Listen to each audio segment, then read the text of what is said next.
Bismillahirrahmanirrahim. Alhamdulillah, wassalatu wassalamu ala rasulillah.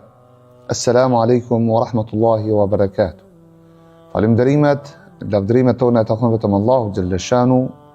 Salavat dhe selamet tona për Muhammed Mustafa alayhi salatu wassalam, për familjen, shokët dhe gjithë ata që pasuan rrugën e tij deri ditën e gjykimit. Për ju e vëllezër dhe motra, paqja dhe mëshira e Allahut qofshin mbi ju.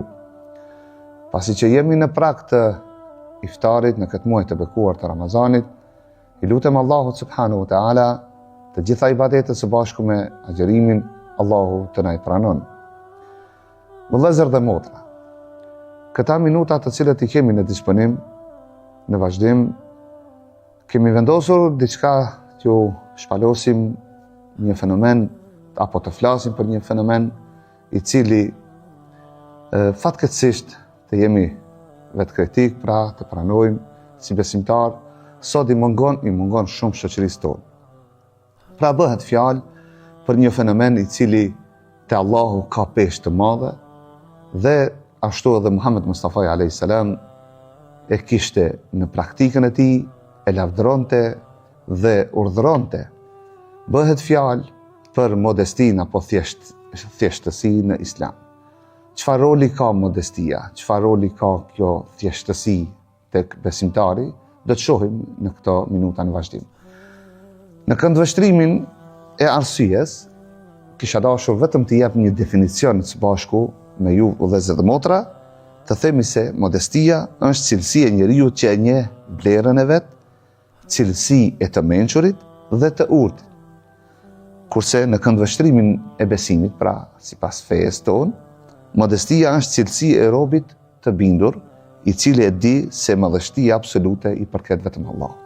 Pra, të dashur vëllezër, të nderuara motra, e pam se rëndësia edhe në definicionin e vet, pra si modesti është një përulje apo një nënshtrim ndaj madhërisë Allahut subhanahu wa taala, që njeriu nuk është pra ai që vendos gjithçka në botë, nuk është ai i cili pra ka në dorën e tij gjithçka në këtë botë.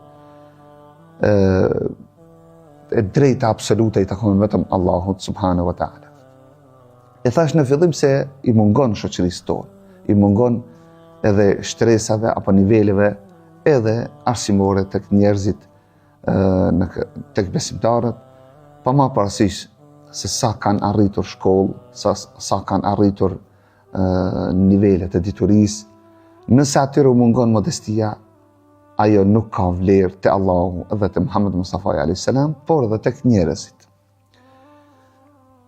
E shohim në fjalën e Zotit të Madh në Kur'anin famulart ku Zoti i Madh thot: "Wa ibadur rahman alladhina yamshuna 'ala al-ardi hauna." Sa bukur Allahu e thot, dhe robët e Allahut, adhuruesit, ata që e adhurojnë Allahun, mundohen të adhurojnë Allahun, të përkushtuar, të përulur. Kush janë? Ata të cilët kur hecin në për tokë, në këtë botë pra, hecin kokën ulur, jo të hapur, jo krahët e hapur, jo kokën lart, pra ndjejnë veten të ulur, të përulur para Allahut subhanahu wa taala. Pra, kjo është një argument i cili neve na shtyn edhe më tepër të përkujdesim për këtë cilësi si besimtar. Pastaj kemi fjalën e Muhammed Mustafa alayhi salatu wassalam, i cili e thot: "Wa ma tawadha'a ahadun lillah illa rafa'ahu Allah." Dhe sa herë që besimtari në emrin e Allahut mundohet të jetë më modest, sa më modest, Allahu subhanahu wa taala atë e ngrit. Pra sa herë që besimtari, ne, vëllezër dhe motra, mundohemi të jemi modest, Allahu na ngrit. Por kanë thënë dietarët se edhe tek njerëzit është e njëjta pra gjendje. Sa herë para njerëzve ne ulemi, nuk e ngritim veten, edhe nëse kemi të drejtë me një situatë, por në emrin e Allahut e bëjmë këtë. E bëjmë sepse edhe Muhammed Mustafa alayhis salam na kishte urdhëruar edhe kishte praktikuar, nëse ne e bëjmë këtë në emrin e Allahut, Allahu do të na ngrit edhe para njerëzve, pa u ngritur ne vetë. Prandaj të dashur vëllezër, të nderuara motra, kemi edhe shembuj të mëdhenj tek vetë Muhamedi alayhis salam. Kemi ngjarje, kemi situata, kemi momente kur Muhamedi alayhis salam tregohet një moment ka qenë ulur me shokët e tij dhe në ato momente derisa ka qenë ulur me shokët e tij duke biseduar rreth situatës apo gjendjes së besimtarëve, vjen një në atë kohë, deri në atë moment ishte pa besimtar, i cili nuk besonte Zotin, erdhi tek Muhamedi alayhis salam, por çka neve na duhet nga kjo ngjarje, na duhet se ai personi i cili erdhi kërkoi dhe bëri pyetje se ku ishte Muhamedi alayhis salam. Tha, ku është Muhamedi? Nëse nuk e vazhdojmë të nderuar vëllezër dhe motra, për ta sqaruar edhe pak, a e kuptuat nga pyetja se çka don të thotë? Çka jep në kuptim pyetja e këtij personi i cili erdhi tek Muhamedi alayhis salam, ku ishte ulur me shokët e tij, nuk e njihte kush ishte Muhamedi alayhis salam.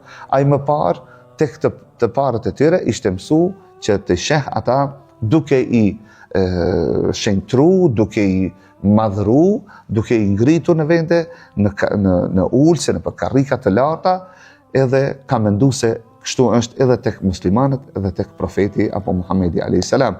E kundërta ndodhi, ai pyeti, tha, ku është Muhamedi? Kishte ardhur për të marrë mësime nga vetë Muhamedi alayhis salam rreth islamit dhe e pyeti se ku është Muhamedi alayhis salam.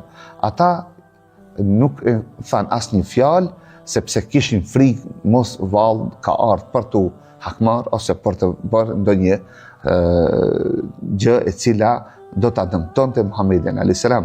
Por Muhamedi alayhis salam pa prit vetëm e ngriti zërin dhe tha, unë jam Muhamedi.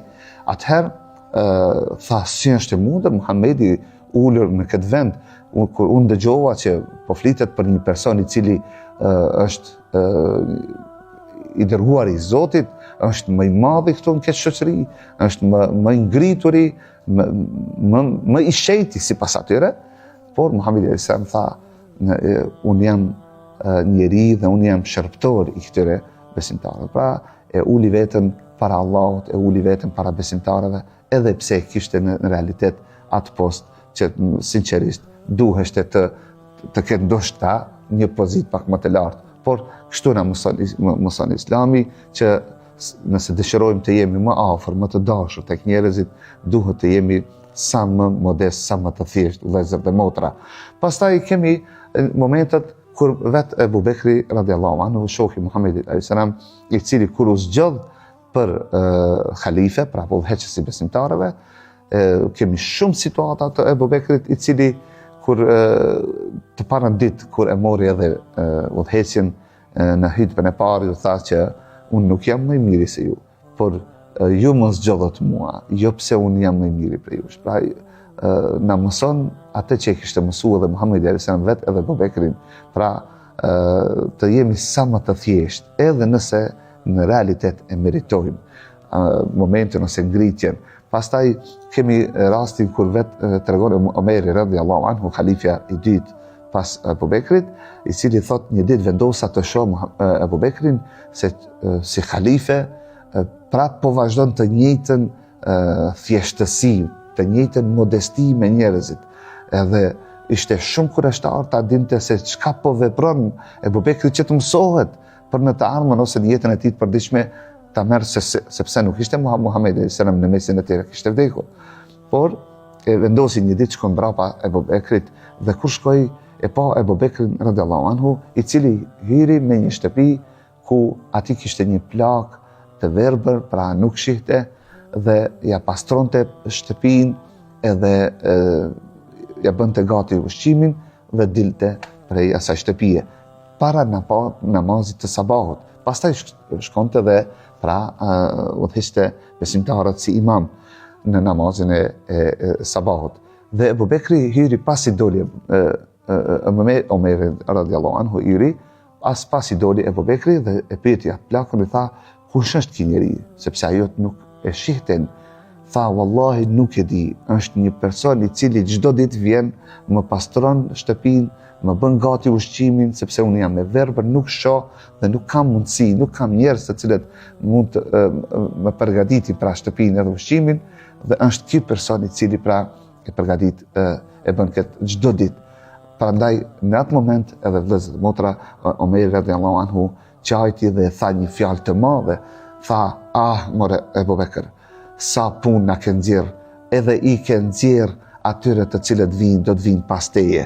Pra, duhet vazhdojnë të njëjtën rrugë, nëse dëshirojnë që të përmendet emri i tyre, nëse dëshirojnë që të ngriten tek Allahu dhe tek besimtarët, patjetër duhet të përdorin modesti dhe thjeshtësinë. Të dashur edhe të nderuar vëllezër dhe motra, ne kemi edhe kohën të kufizuar, prandaj edhe sinqerisht themi, besoj dhe shpresoj që nga këto pak fjalë të cilët i folëm ne në këto minuta, kemi mësuar dhe sa do pak e kemi hapur derën e këtij fenomeni, pra të modestisë apo thjeshtësisë, që ne si besimtar, nëse dëshirojmë të kemi vlera, të kemi emër te Allahu, të na shënohet emri, njerëz të drejtë, njerëz të mirë, njerëz të sinqert, njerëz të besimtar të vërtet, duhet që kokën e gjitha cilësive tona t'ja vendojmë me modesti